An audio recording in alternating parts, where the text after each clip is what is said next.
గతంలో కేసీఆర్ కూడా జానారెడ్డికి shake hand ఇచ్చిన పరిస్థితి ఉన్నది. దీన్ని కూడా ట్రోల్ చేస్తున్నా కానీ దాన్ని ట్రోల్ చేయాల్సిన అక్కర్లేదని నాకు కూడా అనిపించింది. కానీ ఆ వెనకాల కూర్చున్న కేటీఆర్ ఎందుకు లేవలేదు, పక్కనే ఉన్న కౌశిక్ రెడ్డి లేవలేదు. సరే కౌశిక్ రెడ్డి అంటే పెద్ద చర్చ లేదు, కానీ కేటీఆర్ అయితే పెద్ద చర్చ అయింది. చూస్తున్నాడు కానీ లేచి నిలబడలేదు అందరు లేచిన అని.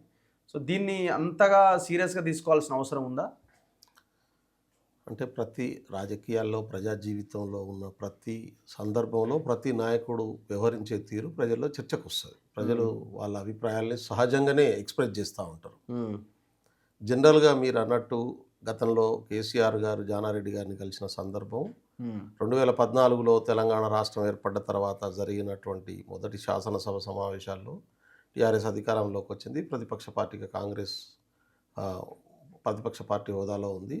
అప్పుడు మొదటి శాసనసభ సమావేశాల్లో పోయి జనరల్గా కలుస్తారు. ఇట్లా సంతోషం.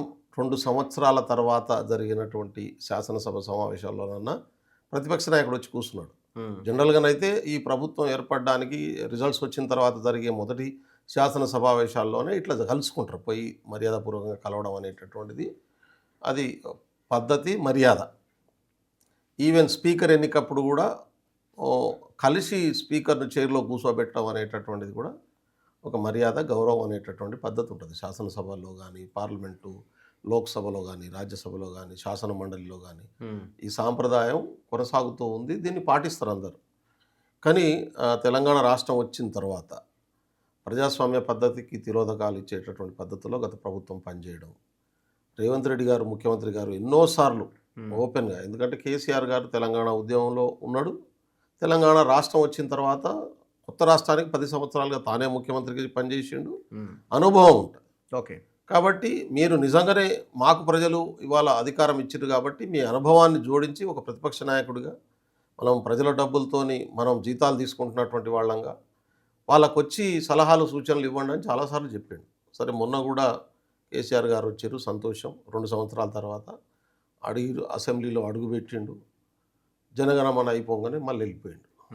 బహుశా చర్చలో పాల్గొని దామోదర్ రెడ్డి గారు చాలా సీనియర్ శాసనసభలో పనిచేసినటువంటి వ్యక్తి, ఆయన సంతాప తీర్మానం ఉంది.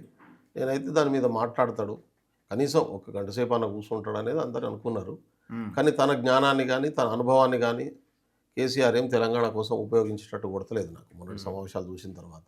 ఓకే, నామకే వస్తే, ఎందుకంటే దానికి ఏమైనా నిబంధనలు అట్లున్నాయో, సమ్ టైం పీరియడ్ తర్వాత రాకపోతే మెంబర్షిప్ రద్దు అయ్యేటటువంటి విధానాలు ఏమైనా ఉన్నాయో నాకైతే తెలియదు. రేపు రాకపోతే అది అనుకోవచ్చు, కానీ రాలేదు. మొన్న వచ్చినప్పుడే కూర్చోవచ్చు కదా సంతాప తీర్మానం మీద.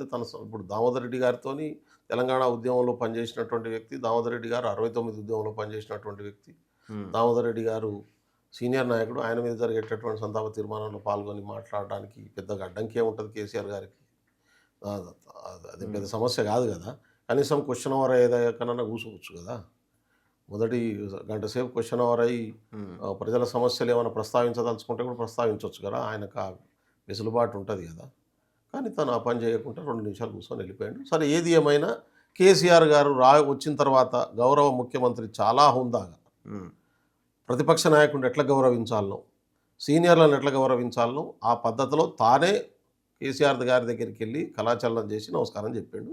ఆయన కూడా ప్రతి నమస్కారం చెప్పిండు. ఇక్కడ మీరు అన్నట్టు ప్రాబ్లం ఎక్కడ ఉందంటే, Congress party working president KTR మొత్తం TRS party working president, BRS party working president KTR గారు మొత్తం ఇవాళ ఆన్ బిహాఫ్ ఆఫ్ కేసీఆర్ నేనే పార్టీని నడిపిస్తున్నా అని చెప్తున్నాడు. ఆయనకు సంస్కారం ఉండాలి కదా, అది లేవాలని కంపల్సరీ రూల్ ఏం లేదు.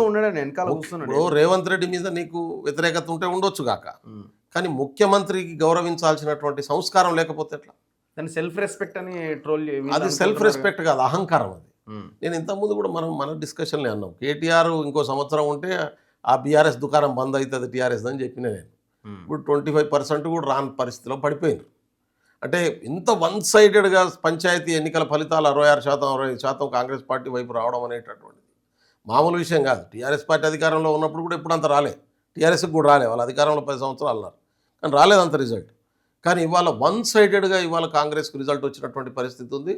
బీఆర్ఎస్ పార్టీ పాతాళంలో పడిపోయినటువంటి పరిస్థితి ఉంది. ఇంకో సంవత్సరం ఈయన ఇట్నే బిహేవ్ చేస్తే తెలంగాణ ప్రజలు దేన్నన్నా భరిస్తారు, అహంకారాన్ని, ఆధిపత్యాన్ని భరించరు, సహించరు. అసలే కేటీఆర్ గారు వ్యవహరించినటువంటి తీరు ఆ రోజు ముఖ్యమంత్రి స్వయాన వస్తున్నప్పుడు సంస్కారంతో లేచి గౌరవంగా నమస్కారం పెట్టాల్సినటువంటి కనీస సంస్కారం కూడా ఆయనకు అంటే లేదని. ఆయన దగ్గరికి పోలే కదా, ఎన్నో వెనకాల ఎన్నో ఉన్నాడుగా. ఇప్పుడు ఆడున్నట్టు ఆయన వెనకాల నిలబడ్డ ఎమ్మెల్యేలు కూడా లేచి నిలబడ్డారు. ఇప్పుడు కేసీఆర్ గారు లేస్తున్నప్పుడు కూడా లేవాలనే సోయి లేదా, పోనీ రేవంత్ రెడ్డి గారికి ముఖ్యమంత్రికి గౌరవించదలుచుకోలేదు.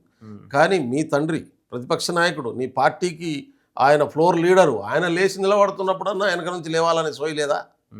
అంత విచక్షణ కూడా లేదా? తండ్రిని కూడా గౌరవించలేని సంస్కారం లేనటువంటి వ్యక్తిగా ఇవాళ కేటీఆర్ తనకు తాను ముద్రేసుకున్నాడు. ఎవరికి ఏం నష్టం లేదు దానివల్ల. రేవంత్ రెడ్డి గారికి జరిగిన నష్టం లేదు, కేసీఆర్కి జరిగినటువంటి నష్టం లేదు. కేటీఆర్ అనేటటువంటి వ్యక్తికి ఉండేటటువంటి విలువలే ఉంది, ఆయన క్యారెక్టర్ ఏందనేది తనకు తాను ఇవాళ సమాజానికి తెలియజేసుకున్నాడు. చాలా చిన్న అంశమే కావచ్చు, కానీ కేటీఆర్కు దాన్ని పాతాళంలో పడేసింది ఆ అంశం. మీరు సీరియస్గా తీసుకోవాలి అంటే ప్రజలు తీసుకుంటారు. అది నువ్వు నేను తీసుకోము, నీకేం నాకేం నష్టం? ఎవరికి పోని ప్రజలకేమైనా నష్టమా? లేదు. కానీ ప్రజలు ఒకరిని నాయకునిగా అంగీకరించేటప్పుడు వాళ్ళు విలువలతో ఉండాలనుకుంటారు. మాకు నాయకుడిగా ఉండాలనేటటువంటి వ్యక్తి విలువలతో ఉండాలి, గౌరవంగా ఉండాలి, ప్రతిపక్ష హోదాతో ఉండాలనుకుంటారు. కేటీఆర్కి ఆ నాయకుడి లక్షణాలు లేవనేటటువంటి విషయం తానే వాళ్ళు నిరూపించుకున్నాడు కదా.